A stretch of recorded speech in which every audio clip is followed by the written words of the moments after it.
Hey everybody, happy holidays. I hope you've got something great planned. I wanted to tell you a story about this Christmas album that I worked on one time. And I've got my name on a few Christmas albums, so I don't feel like I'm going to be incriminating anyone specifically. But, making Christmas albums is such a mess because if you want to hit that November release date, you were always tracking sometime in the middle of summer. So it was hot outside and you're sweating and everyone is in their summer mood and it just doesn't feel very Christmassy. So someone always shows up and hangs Christmas lights around the studio and will make hot chocolate or something like that. So this is one of the first records. I think my actual credit read additional engineering, but I was really more of an assistant through a lot of it. And it's one of the early records that I got to assist on kind of a big project.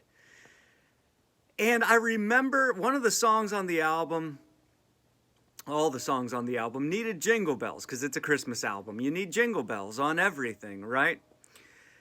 But instead of going and getting some jingle bells and shaking them into a microphone, the producer for this project hired one of the most world-renowned percussionists to come in and play jingle bells on this song. And this particular guy, if you hired him, you could say, "Listen, I just want you to come in and play jingle bells or play a shaker or whatever."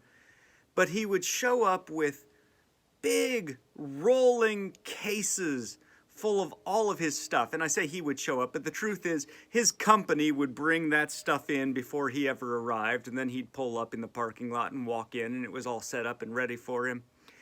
And he had this whole trunk just full of bell-like shakers. And he says, "What's the song?" We say the song. He says, "All right." And he reaches in the trunk and he pulls out Jingle Bells.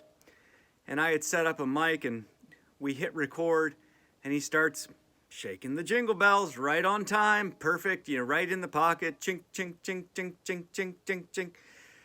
And I'm just keeping one eye on the artist over in the corner, and the artist looks unhappy.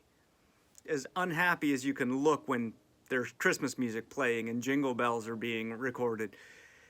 And finally he motions, cut, stop. And so we stop the tape. And he says, "Those aren't the ones. Those aren't the right jingle bells." And the percussion player, super pro kind of guy, was like, "No problem. Oh, we got all kinds of jingle bells." And he reaches in there and chinka, chinka, chinka. You just hear all these things rummaging around. He pulls out this'll do it. This is the one, And we hit record and chinka, chinka, chinka, chinka, chinka, chinka, chinka, chinka. And the artist, now he's starting to look not just unhappy, but he's starting to look like frustrated, like upset with the percussionist. He's, no, stop. And we stop. He says, "It needs to sound," and then whatever string of adjectives. "It needs to sound more festive. It needs to sound jollier." And the percussion guy smiles and says, "Oh, I understand. Yeah." And he goes, he's diving into this giant trunk and he pulls out the next, and one after the other, he goes through all of these sets of jingle bells, and the artist is just getting more and more agitated and walking around in circles and shaking his head like this is the worst thing ever. And at one point the artist says, he says, "Those sound, you know what, they sound too, dare I say it, Pakistani." Now, I've since learned that there actually is a Pakistani bell that is specific to that region and the cultural music of Pakistan. I don't know if that's what this guy was hearing or not, but they sounded like jingle bells to me. And finally we end up with something at some point. I think the percussionist, in fact, the percussionist actually went down the street to Fork's Drum Closet and bought more jingle bells, and we ended up with something on the recording that sounded fine, sounded like jingle bells. And then I think when it went to mix, the mix engineer ended up replacing the jingle bells with just a little sample from his keyboard that just went ching, ching, ching, ching, ching, ching, ching, ching, and it sounded just right. It sounded just fine.